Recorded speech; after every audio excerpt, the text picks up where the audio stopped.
नमस्कार शेतकरी मित्रांनो, महाराष्ट्रातील 34 जिल्ह्यातील शेतकऱ्यांना ज्या शेतकऱ्यांनी पीक विमा 1 रुपयामध्ये काढला होता प्रधानमंत्री फसल विमा योजनेअंतर्गत, त्या सर्व शेतकऱ्यांना आता पीक विम्याचे पैसे मिळण्याचा मार्ग हा बहुतांश जिल्ह्यामध्ये मोकळा झाला. त्या संपूर्ण जिल्ह्याची आपण नावे सांगणार आहोत, यादी सांगणार आहोत. त्यासोबतच कोणत्या जिल्ह्यातील शेतकऱ्यांना पीक विम्याचे पैसे देण्यास पीक विमा कंपनीनं अपात्र केलेले होते, त्यासोबत कोणते कोणते कारण सांगून हे त्या शेतकऱ्यांचे अर्ज अपात्र केलेले होते आणि कृषी मंत्र्यांनी त्या संबंधित माहितीसाठी कोणती बैठक घेण्यात आली व पीक विमा कंपनीच्या प्रतिनिधींना व पीक विमा कंपनीचा या ज्या संबंधित कार्यप्रणालीला कोणते मुख्य आदेश देण्यात आले त्या संबंधित महत्त्वपूर्ण माहिती आपण या व्हिडिओ मार्फत घेणार आहोत. तर शेतकरी मित्रांनो, आपण शेतकरी असाल ना आणि हा व्हिडिओ जर बघत असाल तर फक्त सबस्क्राइब नावाची बटन आहे त्याच्यावर क्लिक करा, जेणेकरून असे महत्त्वपूर्ण व खरे व्हिडिओ आपल्याला बघायला मिळतील. तर चला सुरू करूया समोरील माहिती. तर शेतकरी मित्रांनो, महाराष्ट्रातील संपूर्ण जिल्ह्याची परिस्थिती पाहता आता बहुतांश जिल्ह्यामध्ये म्हणजे 7,200 कोटीचा निधी 7,280 कोटीचा निधी महाराष्ट्रातील 34 जिल्ह्यातील शेतकऱ्यांना मंजूर करण्यात आला. पण आतापर्यंत फक्त त्या शेतकऱ्यांना 1,71,00,000 शेतकऱ्यांना 4,271 कोटी एवढा निधी वितरित करण्यात आला आणि त्याच्यानंतर विलंबित निधी किती आहे तर तो आहे 3,009 कोटीचा. ह्या आमदार खासदाराचे पगार वेळेवर होता, याचा पगार कधी एक दिवस अडला नाही. पण आमच्या शेतकऱ्यांच्या पीक विम्याची रक्कम 3,009 कोटीची रक्कम ही मागील 7 ते 8 महिन्यापासून थांबवलेली आहे. तर कशामुळं? या सरकारी धोरणामुळं. जर आपला कृषी मंत्री, आपला आमदार किंवा आपला प्रस्थापित खासदार जर दमदार असेल तर ह्या पीक विम्याच्या कंपनीच्या छातीवर बसून सुद्धा एका महिन्यामध्ये पैसे आपल्यापर्यंत पोचले असते. पण ते तसंच झालं नाही, कारण हे शेतकऱ्यांचं सरकार नाही आहे, हे या उदाहरणातून स्पष्ट आहे. तर शेतकरी मित्रांनो, आता कोणत्या जिल्ह्यामधील शेतकऱ्यांचे अपात्र केलेले अर्ज पात्र केले त्या संबंधित पहिला माहिती घेऊया. तर चंद्रपूर जिल्ह्यातील शेतकऱ्यांसाठी आनंदाची बातमी आहे. ज्या शेतकऱ्यांचा अर्ज एल्ड बेस दाखवत होता, एल्ड बेसवर त्यामध्ये रक्कम सुद्धा दाखवत होती 7,000 9,000, काही शेतकऱ्यांना 29,000पर्यंत सुद्धा एल्ड बेसवर रक्कम दाखवत आहे. ते एल्ड बेसची रक्कम आता शेतकऱ्याच्या खात्यामध्ये वर्ग होणार आहे, ते देखील 100%.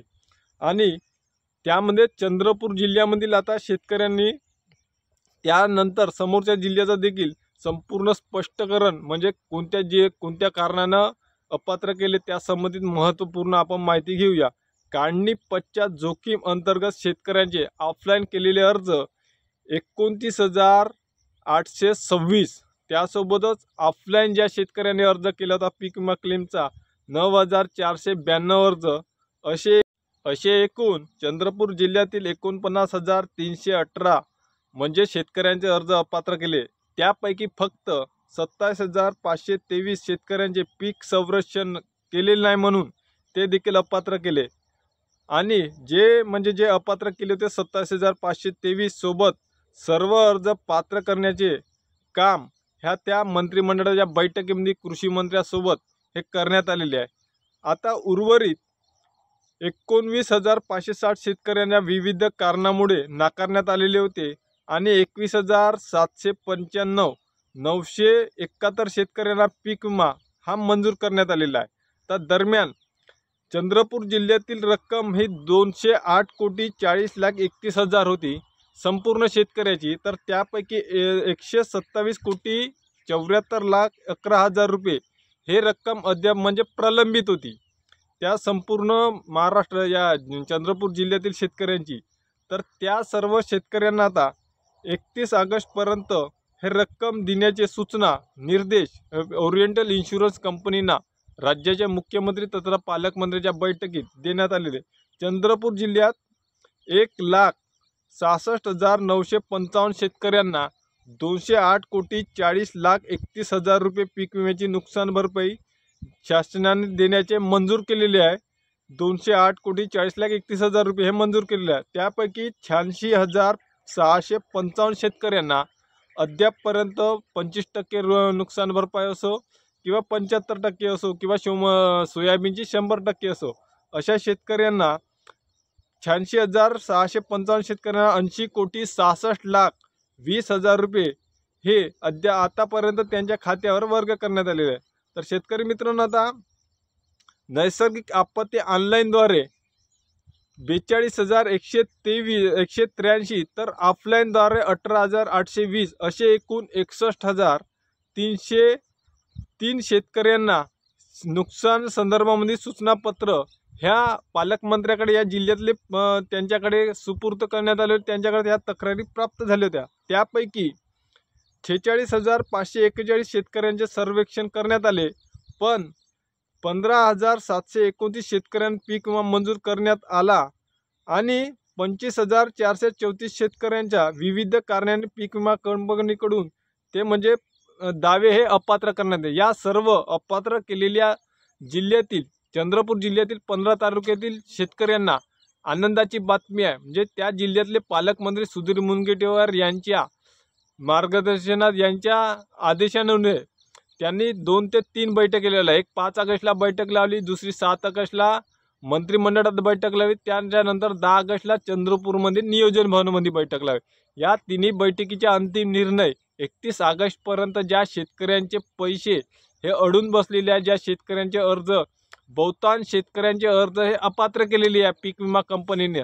एवढे हरामखोर पीक विमा कंपनीचे लोक आहे का याच्या शेतकऱ्याशी काही लेणं देणं नाही।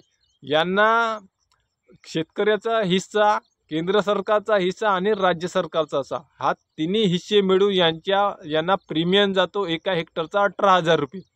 तर एका हेक्टरचे 18,000 रुपये तर शेतकऱ्यांना हे देतच नाही। हे एवढे हरामखोर आहे। आणि आता किरकोळ कारणं सांगली, काढणी पश्चात नुकसान भरपाईचं शेतकरी मी बांधावर गेलो तर शेतकरी बांधावर नव्हता पोचला। कास्तकार शेतावर राहते, शेतात गेले का ड्युटी नाही राहत ऑफिसे जासाठी 10 ते 5, तो 24 तास शेतात राहते ना। हा कारण कोणते सांगते का शेतात शेतकरी नाही मिळाला। हे लेखाचे रस्त्याचे वावर पाहिजे फक्त ना, त्या रस्त्याच्या वावराचे सर्वेक्षण करते। रस्त्याच्या पलीकडे 2 वावर शेत जर आतमध्ये असेल तर त्या शेताचं सर्वेक्षण करत नाही, हे सत्यता आहे न। अशाच शेतकऱ्यांचे अर्ज हे लेखाचे अपात्र ठरवते। किरकोळ कारणे म्हणजे पाऊस नाही पडला, अति पाऊस नाही पडल्यामुळे मग शेतकऱ्याच्या पिकाचं नुकसान कशाचं झालं, येलो मोजा काला सोयाबीनवर, ते सर्व अर्ज जे अपात्र केले होते त्याचा अर्ज पात्र करण्याचा सपाटा तिथल्या चंद्रपूर जिल्ह्यातील पालकमंत्र्यांनी लावलेला आहे। आता उर्वरित जिल्ह्याचा जो बाकीचे जिल्हे आहे त्यापैकी बुलढाणा जिल्ह्याची त्याच दिवशी बैठक झाली।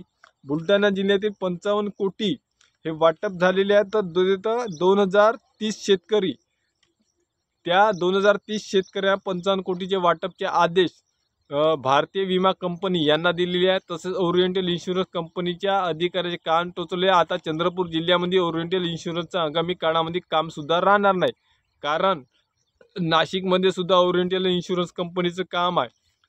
ओरिएंटल इन्शुरन्सचं 5 ते 6 जिल्ह्यामध्ये काम आहे, ते एवढं बोगस आहे। ते अपात्र करायचा धडाका सुरू करते आणि शेतकऱ्यांना पैसे द्यायची वेळ आली पीक विम्याच्या नुकसानीची, आपल्या पोटात टाकता शेतकऱ्यांच्या हातामध्ये 2 रुपये भेटत याची काही शाश्वती नाही, कारण सरकारी धोरणच तसं आहे।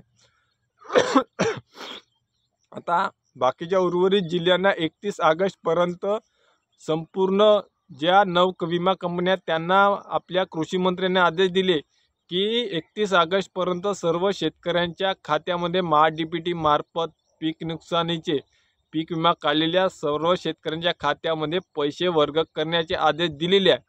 पण आता जोपर्यंत शेतकऱ्याच्या खात्यात पैसे जमा होत नाही तोपर्यंत ह्या कृषी मंत्र्याचा आणि ह्या पीक विमा कंपनीवाल्यांचा काही भरोसा नाही। त्यामुळे आता ज्या शेतकऱ्याचा एल्ड बेस दाखवत आहे त्यांच्या स्टेटसवर पैसे नक्की येईल, पण आता पैसे ते आज येईल का उद्या येईल हे सांगता येत नाही, कारण हे पीक विमा कंपनीवाले आपले पोटो भराले बसले आहे। शेतकऱ्याच्या जगला का न मेला का यायला काही फरक पडत नाही असं आहे। तर शेतकरी मित्रांनो, पीक विम्याची नवीन अपडेट आल्यास आपल्याला त्वरित आपल्या चॅनलमार्फत देऊ। शेतकऱ्याचा चॅनल आहे, शेतकऱ्यासंबंधित खरी माहिती राहणार आहे, कारण आपल्यालाही पीक विमा आला आहे आणि आपलाही एक पीक विमा अडून बसलेला आहे। त्यामुळे शेतकरी मित्रांनो, चुकीच्या बातम्या आपण देत नाही। त्यामुळे आपण शेतकरी बघत असाल तर सबस्क्राईब करायला विसरू नका, एकच विनंती आपल्याला, आणि जास्तीत जास्त व्हिडिओ शेअर करा। धन्यवाद।